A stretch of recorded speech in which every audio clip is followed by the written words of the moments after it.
Ce 12e et dernier mois de l'année est à son 9e jour ce jeudi. Amis de la presse, bonjour et merci d'honorer ce rendez-vous de titres à la une. Nous ouvrons la partie avec l'économiste. Manchette ce jeudi, c'est libellé comme suit. Le Conseil régional de l'épargne publique et des marchés financiers de l'Union monétaire ouest-africaine obtient 290 millions de francs CFA du Fonds des infrastructures. Les détails, c'est dans ce journal. Et puis, développement durable, l'éducation inclusive, le talon d'Achille du Bénin. Santé publique, bientôt un scanner 64 barrettes avec option cardio au CNHU, donné à lire depuis sa une l'économiste. Sécurisation des recettes publiques, des innovations du nouveau Code général des impôts s'écoulées dans le présent numéro. Enfin, intégration économique en Afrique, la ZLECAF intéresse le secteur de l'assurance africain. Nous continuons avec Matin Libre, Okunlola Bagoudou, ambassadeur, le plan de sauvetage de Talon. Deux ex-députés des histoires communes trouvent le journal. Après la nomination du député André Biao Okunlola au poste d'ambassadeur du Bénin en Russie et à peine celui-ci a remis les lettres de créance dans le pays d'accueil, son collègue Adam Bagoudou est lui aussi fait ambassadeur. Ce dernier, suivant la nomination prononcée en Conseil des ministres ce mercredi 8 décembre 2021, sera au poste en Arabie Saoudite. Le premier de la 10e circonscription électorale, le second de la 8e. Par ailleurs, neveu de l'ex-chef de l'État Boni Yayi, toutes les tentatives pour une réconciliation avec leurs mandants et parents ont été vaines. Si ce n'est une réconciliation de façade, à un peu plus d'un an de législative de 2023, le président Patrice Talon a donc fait l'option de récompenser ou d'essuyer les larmes à ses alliés après ces moments lugubres traversés. Il les éloigne ainsi du pays pour des destinations où il fait un peu plus frais. N'est-ce pas là le plan de sauvetage du chantre de la rupture qui est en marche et à qui donc le prochain tour interroge dans ses colonnes Matin Libre. Toujours avec ce confrère, grève dans le secteur éducatif, les aspirants jettent l'éponge. Et les aspirants au métier d'enseignant décident déjà de la suspension de leur motion de grève. Une grève déclenchée lundi dernier et qui n'aura duré que 48 heures. Si, sous la menace de licenciement, cette catégorie d'enseignants réunis au sein de la Fédération nationale des collectifs des enseignants préinsérés du Bénin ne tiendra pas longtemps, donne à lire ce journal. Un autre titre avec Matin Libre, Djougou pour une déception amoureuse, une lycéenne se donne la mort. Matin Libre était sur place et donne à lire là-dessus. Revalorisation des matières recyclables. À Porto Novo, le CBF expose le projet à l'AFD. Bon détail avec Matin Libre numéro 2 ce jeudi. Nous sommes jeudi, le déchaîné du jeudi s'installe tout naturellement avec le titre « Le djihadisme à nos portes, Allah n'est pas obligé là ». Aurons là et les topa, accident de circulation, ça donne quoi? Le journal donne à lire dessus dans ses colonnes. Crucifixion de Haïvo, la Pâque, c'est encore loin? Demande grandeur manchette, le déchaîné du jeudi avec sa une. Haïvo portant sa croix sous cette phrase « Voici mon corps livré pour vous ». Et dans le cœur du texte, on peut lire, au passage ceci, arrêté sur un pont après ses cours à l'université d'Abomey-Calavi et après avoir été recalé dans sa tentative de briguer le poste de président de la République et après la tenue des dites élections dans un climat de psychose, de violence sur une partie du territoire et d'absence notoire de participation des Béninois, Joël Haïvo s'est retrouvé dans une affaire qui frise l'enfarinage, écrit le journal qui continue. La béninoiserie est un concept bateau théorisé par des bouts de phrases du bâtonnier Robert Dossou, par ailleurs avocat de Joël Haïvo, dans le cadre de son procès à la Criette. En l'absence d'un précis qui disserte sur les fondations intellectuelles de ce terme, les Béninois en général retiennent qu'il s'agit d'un joli mot pour désigner tout ce qui paraît obscur dans le mot béninois. La libération des premiers opposants présageait d'un zigel, une liberté pour Haïvo et Madougou. Penser ainsi, c'était se méprendre sur la fameuse béninoiserie, conclut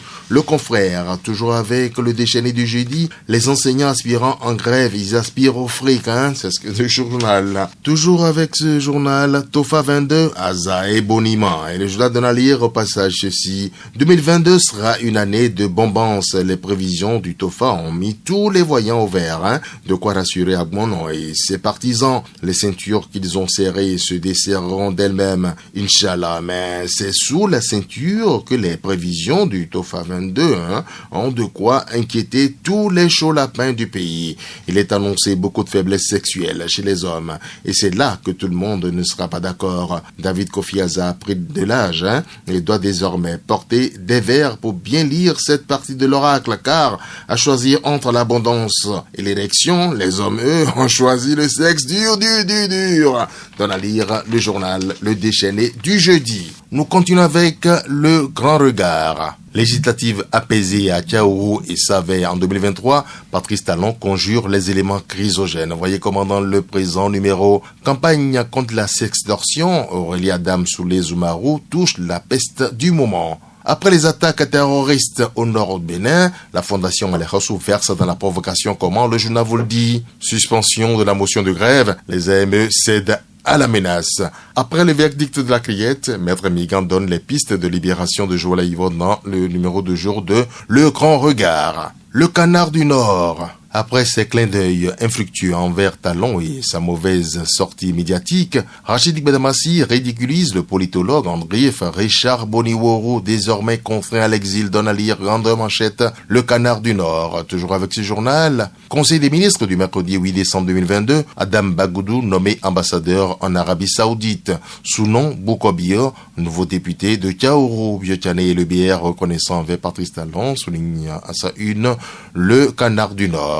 Préoccupé par la santé des populations béninoises, le gouvernement Talon valide l'achat d'un scanner ultramoderne pour les CNHU, nous informe le même organe. Dabarou donne à lire quoi? Orientation des élèves filles vers les séries scientifiques. La fondation Hystérésis dans un travail à effet boule de neige à Parakou. Les bons détails avec ce journal. Et puis, diplomatie béninoise, royaume de l'Arabie Saoudite, l'honorable Adam Bagoudou nommé ambassadeur. La Couronne Info.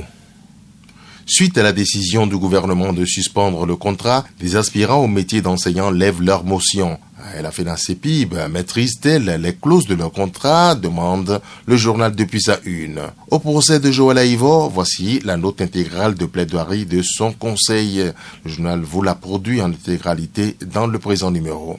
Incendie au marché de Malanville, 48 hangars partis en fumée. Alpha Zazie, le régisseur du marché, appelle à l'aide depuis la une de La Couronne Info. Élection présidentielle de 2026, déjà un candidat pour succéder à Talon. Découvrez-le dans les pages de La Couronne Info. Le Béninois libéré libère en manchette, adoption d'un nouveau code général des impôts. Talon opte pour une fiscalité plus attractive. Les défis sécuritaires du Bénin, l'analyse d'Edgar Matiné, c'est dans le présent numéro. Procès de Joël Aïvo, le décryptage de Bertin Corvi, dans le numéro du jour de Le Béninois libéré. La nation s'installe. À l'Assemblée nationale, le Code général des impôts adapté. Santé, un scanner avec option cardio au profit du CNHU. Hubert Kotoukou Magat Kotonou. Salinisation des sols, une menace pour la production et la sécurité alimentaire. C'est détaillé dans ce journal. Conseil des ministres, des nominations prononcées, Adam Bagoudou quitte le Parlement. La priorité, adoption d'un nouveau Code général des impôts par la 8e législature, un vrai bréviaire pour Nicolas Yanoussi. Ensuite, expropriation et indemnisation du périmètre abritant la zone économique spéciale de Glodibé. Vous avez la liste des personnes attendues par la commission. Immatriculation des travailleurs et liquidation des différentes prestations par la CNSS. Les documents de l'ANIP simplement acceptés. Fraternité pour non-versement des primes aux pharmacies et hôpitaux, les patients pris au piège de la mauvaise foi des sociétés d'assurance. Voyez comment dans le journal Fraternité numéro de ce jeudi. Conseil des ministres, un scanner ultra moderne pour le service de cardiologie du CNHU. Pour une fiscalité plus attractive, un nouveau code général des impôts. Le matinal, Conseil des ministres, un scanner sophistiqué avec option cardio pour le CNHU HKM. Adam Bagoudou, promu ambassadeur du Bénin en Arabie Saoudite. Vous avez l'intégralité des 23 nominations prononcées à l'issue de ce conseil dans les pages de Le Matinal. Adoption à l'Assemblée nationale du nouveau Code général des impôts, une fiscalité de développement pour améliorer le climat des affaires. Nous continuons avec l'autre quotidien. Voté à l'unanimité au Parlement, le nouveau Code général des impôts, une avancée notable, salue de toute sa plume de journal. En congrès, le week-end prochain, le parti FCBE sonne la mobilisation des militants et sympathisants. Et Paul Hongpé, très heureux à la une de ce journal,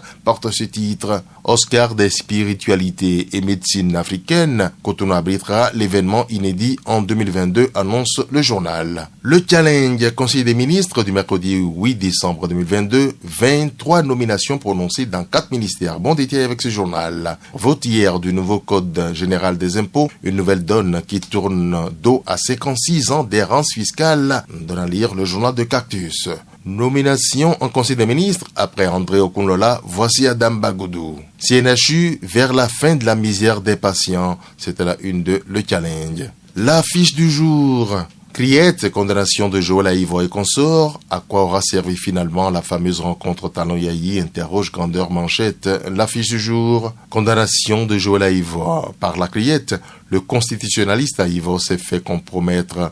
Qu'il dit Karim Dassiva depuis la une du journal, l'affiche du jour, les détails dans les colonnes. Le potentiel, rapport d'un expert judiciaire dans l'affaire Carlos Adouanon, DGI, un séisme magnitude 9 s'annonce. Acteurs politiques et hauts cadres aux portes de l'enfer, la prison ou rien pour certains, donne à lire le potentiel. Pour des soins de qualité au CNHU, un scanner bientôt acquis par le gouvernement. Jack Bata pour finir, Assemblée nationale, le budget général de l'État, gestion 2022, examiné ce jeudi. Une cagnotte de plus de 2000 milliards sollicitée par de grands chantiers, donne à lire ce journal. Mesures contre la grève des AME, des contrats résiliés, panique générale dans le rang des aspirants. Ici, ce à quoi nous aspirons, c'est de mieux vous servir. René Tatou, Jérôme Kassa, merci pour l'attention.